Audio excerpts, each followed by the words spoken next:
Vimos no programa anterior o que são os museus na atualidade. Atualmente, e mais do que nunca, o museu é um importante espaço de recolha e estudo de objetos.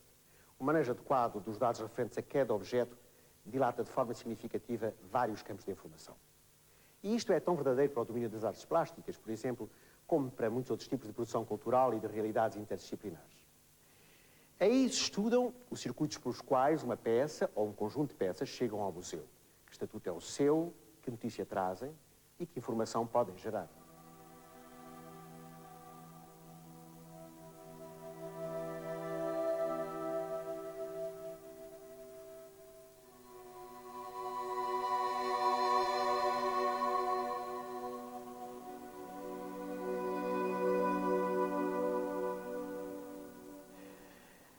Tudo interfere na nossa visão do mundo. Tudo, em princípio, pode ser considerado como tendo valor museológico.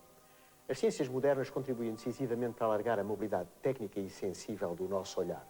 Somos tão sensíveis à presença de um objeto fortuito como ao sentido das metodologias mais rigorosas.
Não é demais insistir que no âmbito da museologia atual tudo pode ser, em princípio, considerado como objeto de museu. Qualquer objeto produzido pelo homem ou proveniente da natureza é potencialmente gerador de informação e peça museológica. Um exemplo. A eletrónica é uma ciência e uma tecnologia muito recentes que invadiu de uma forma insuspeitada ainda há poucos anos quase todas as atividades do nosso cotidiano.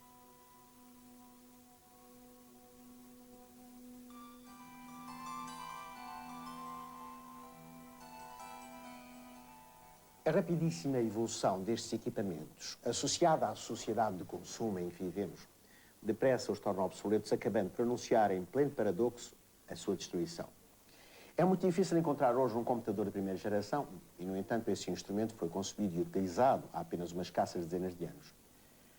A preservação da nossa memória exige que saibamos escolher e conservar criteriosamente exemplares relevantes que assinalam a evolução tecnológica. Essa função neste campo cabe precisamente aos museus da ciência e da tecnologia, enfrentando um património vastíssimo e muito complexo.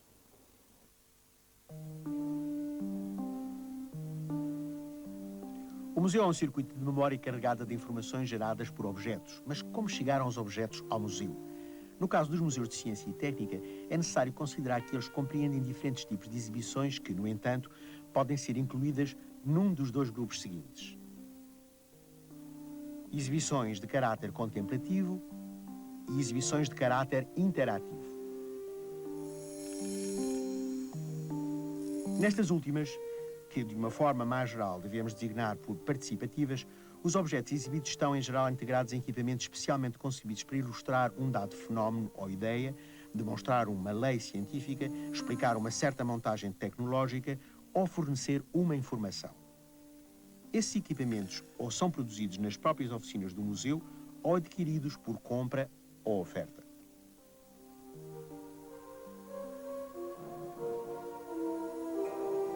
Quanto às exibições de caráter contemplativo, elas têm uma índole que não difere no essencial das existentes na maioria dos outros museus. A apresentação estática dos objetos que têm valor em si próprios devido ao seu interesse histórico, estético ou representativo de uma cultura. Nestas exibições, os objetos chegam habitualmente ao museu não apenas por compra ou oferta, mas igualmente através de depósitos.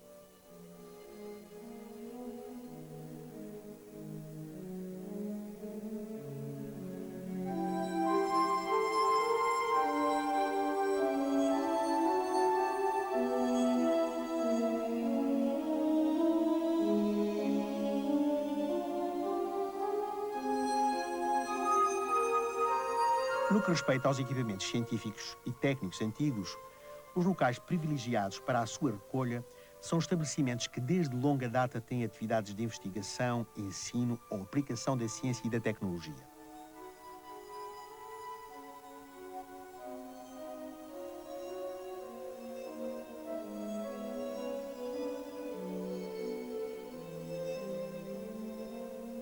Os responsáveis destas instituições devem ser sensibilizados para autorizarem a recolha sistemática de objetos técnico-científicos já fora de uso, mas de interesse histórico, que porventura ainda existam, geralmente esquecidos ou abandonados nos organismos que dirijam, bem como a autorizar a sua transferência para os museus.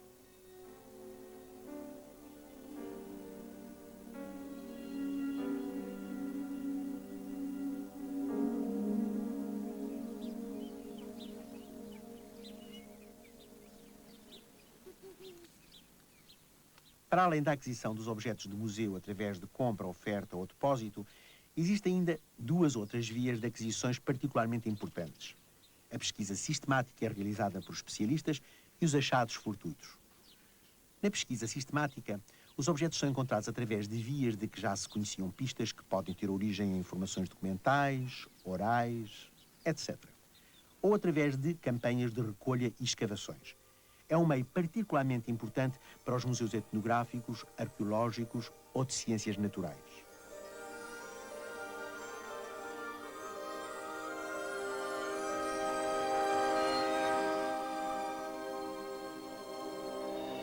Entretanto, este modo de obtenção de objetos com interesse museológico também apresenta certa relevância nos museus de ciência e técnica através dos trabalhos no âmbito da arqueologia industrial.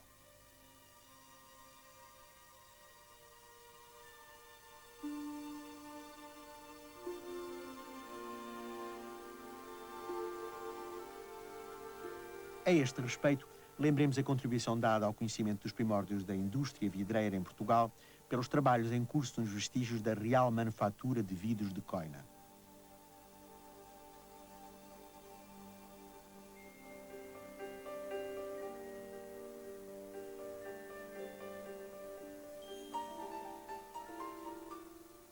Uma outra fonte considerável de informação provém de objetos encontrados por acaso por alguém sensibilizado para a informação que esses objetos contêm. Quantas peças interessantes poderão ser encontradas nas prospecções efetuadas nas caves, sótãos, armazéns de laboratórios, escolas, oficinas, fábricas, etc., que poderão fornecer novos elementos para a história da ciência e da tecnologia. Assim, por exemplo, o instrumento mais representativo existente no Museu de Ciência da produção no passado de equipamento científico em Portugal foi encontrado por acaso ao proceder-se à arrumação de um sótão poeirente das instalações da antiga Escola Politécnica. Trata-se de um termoigrómetro em excelente estado de conservação datado de 1803 e assinado pelo seu inventor e fabricante Jacob Bernhard Haas, notável construtor de instrumentos científicos de origem alemã, que exerceu a sua atividade em Lisboa de 1800 a 1828.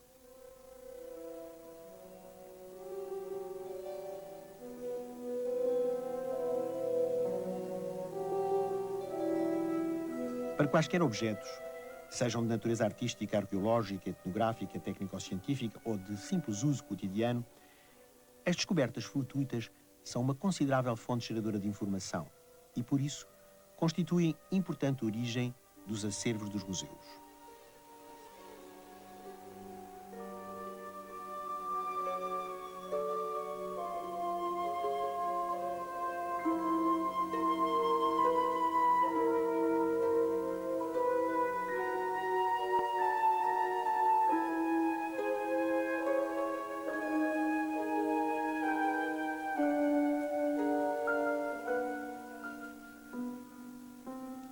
Citemos ainda um exemplo, extraído da paleontologia, de um crânio fóssil de crocodilo que trouxe um importante avanço do nosso conhecimento sobre a geologia da margem sul do Tejo.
E ainda dentro do acaso, salvaram-se por acaso das chamas de uma fogueira que aquecia o almoço dos operários os célebres painéis de São Vicente atribuídos a Nuno Gonçalves, obra máxima da pintura primitiva portuguesa e repositório ímpar de informações sobre a sociedade do século XV. Imaginemos que, por acaso, não tinha ali passado um grupo de pessoas sensíveis a vestígios do passado.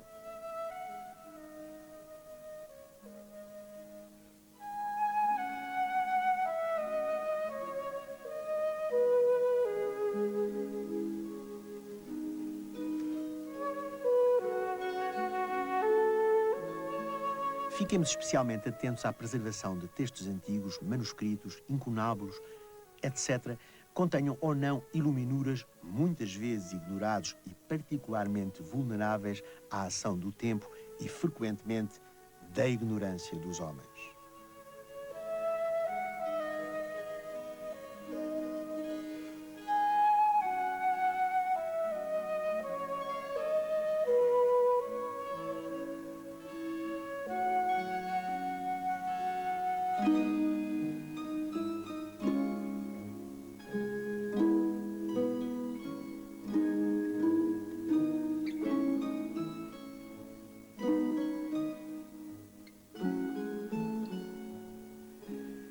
Encontrados os objetos, como são eles tratados após terem dado a entrada no museu? Isso é o que iremos ver no próximo programa.